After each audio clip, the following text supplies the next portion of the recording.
Great. So hello, everybody. We are the Kikori team. Next slide, please. So first off, we were advised by Emily Gutman and Colleen Spear, whose wonderful guidance allowed us to be successful as successful as we were this semester. And my name is Katie. I am a junior studying economics and journalism, and I am the peer mentor for the team. Hi, my name is Cole Bartlett. I'm a senior. I'm studying economics and a dual major in sustainability, and I have a minor in business. And I'm Emily Simpkins. I'm a senior neuroscience and behavior major, zoology minor. And a little bit about Kikori. So Kikori was founded by Kendra and Bryn, and then Mary came along later to support the finance side of things. And Kendra and Bryn found that educators did not have access to experiential education and social emotional learning activities that aligned with school curriculum. And Kikori provides a solution to that problem by designing an app that compiles activities that align with teaching standards. And Kikori is still an early stage company, but it still received notable recognition here at UNH. The company won the SVIC in 2019 and the Holloway competition in 2020, and it recently launched with over 350 activities available. So overall, our goal throughout this semester was to try and find a way to make the BIA synchronous with Kikori's business development.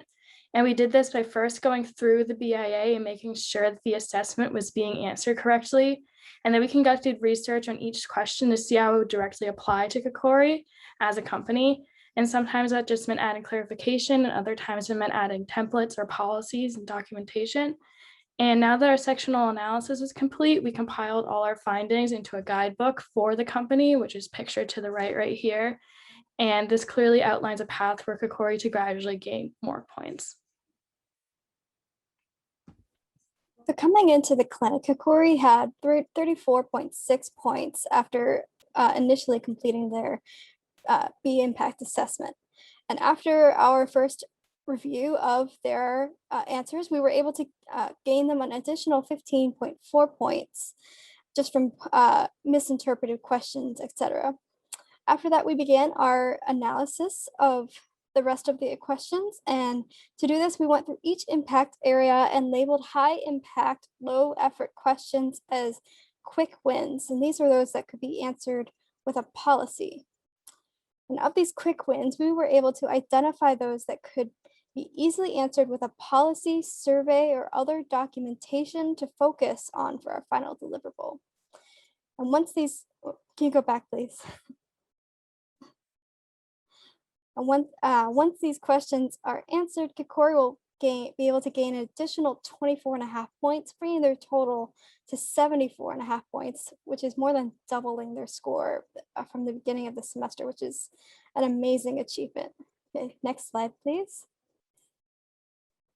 So for our final deliverable, we categorized the quickest of our quick wins by action item in our guidebook and on this chart. Of each item, we compiled general information and support materials that Kikori can refer to in the future when they go to pursue their initial B Corps certification. And overall, we were able to identify 3 action items that would gain Kikori the most points: an employee handbook, an operations manual, and a system for in-app user performance tracking. And with these 3 items alone, Kikori will be able to earn almost 20 points. Next slide. Now taking a look at our challenges and successes, some challenges were finding questions that were considered quick wins. This was because Kikori is a new and developing company. Something we ran into was that more questions would unlock unexpectedly in the assessment, and this caused an overlap of work for certain weeks. Now looking at our successes. We created a roadmap with quick wins combining questions from different parts of the assessment, which will allow Kikori to work towards 80 points with some more ease. We also created a well-organized document separating each part of the assessment combined with a total score point tracker. Also, each week, we would research different templates and templates for policies and trackers used throughout the assessment. Next slide. So I found that my biggest takeaway is that there's a lot of potential for the B impact assessment to serve as a guide for early stage businesses. As we all learned in this team and in other teams, the assessment is very rigorous and asks companies to kind of consider things that they wouldn't normally consider. For my takeaway, the work I've done with my client really gave me the confidence to share my own ideas. I also learned how to work in a professional environment and the different qualities needed to structure your business around creating sustainable impacts through all parts of operation. I couldn't be more thankful for this opportunity. It's truly been amazing. And for me, the most important thing is to just have valuing how great it is to have great team dynamics. Our team was so fortunate to be able to work together so well. And because of that, we were able to accomplish so much.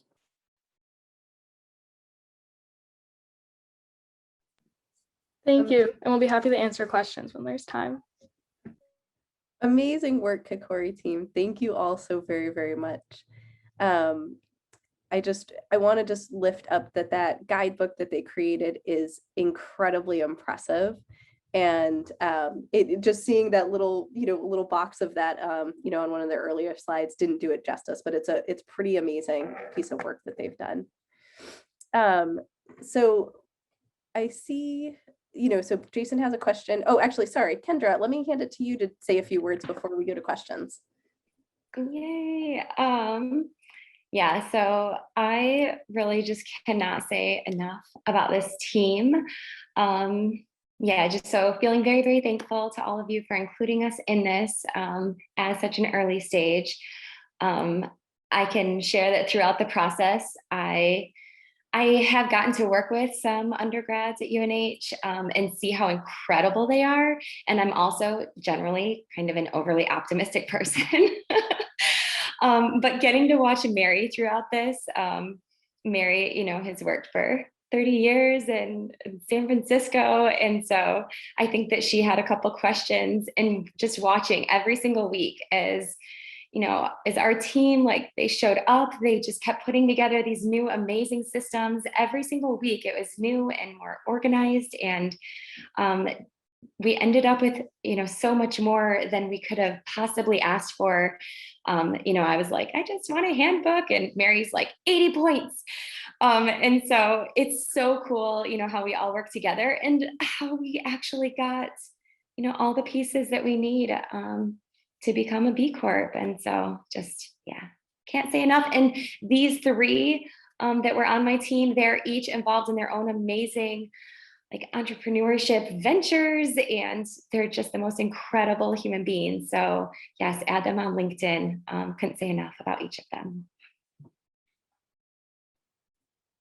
Thank you so much, Kendra. I know the students have just loved working with you all semester, so thank you. And we know you're just near and dear to our hearts as a UNH grad student now, and a winner of all of those, amazing contests. So thank you so much for being a part of this semester.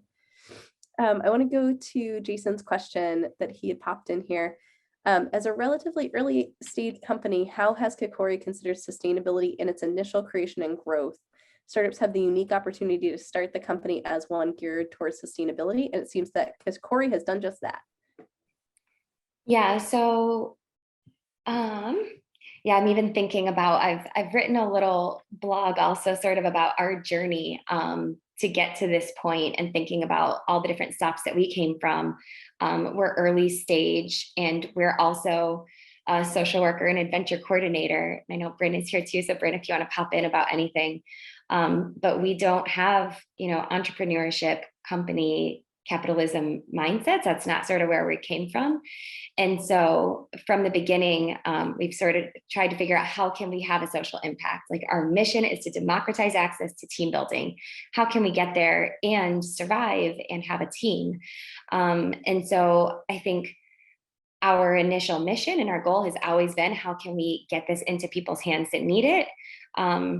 And so that has become our social mission, and we've really drawn people to us. So our advisors are also very social mission, sustainability minded. And so they've really been in our corner, helping remind us at each one of those points where we had to decide, are we a nonprofit? Are we a for-profit? Are we a C Corp? Or are we a B Corp? Who are we? And so we've built into our social mission, for every 10 memberships that are purchased, we're gifting one to our social mission partner, which is a registered nonprofit or Title I school. And I think just, this entire guide that they put together has really helped us think about everything so much more closely and with a fine tooth comb as far as our customers and our workers. But I would say from a really high level that the app is relatively low impact as far as printing and shipping goes. Traditionally people are getting their curriculum in books, printing it, shipping it around the world. And we don't have to deal with that. We can immediately update it without having to print a second edition. And then the other thing that really I think sets us apart as a startup is that we're female founded, we're an all-female admin team, and diversity is really important, not only internally, but with our advisors and partner schools. So looking at the sustainability from a perspective on who we have in closest to us as well. Thank you so much, Kendra and Bryn. That's great.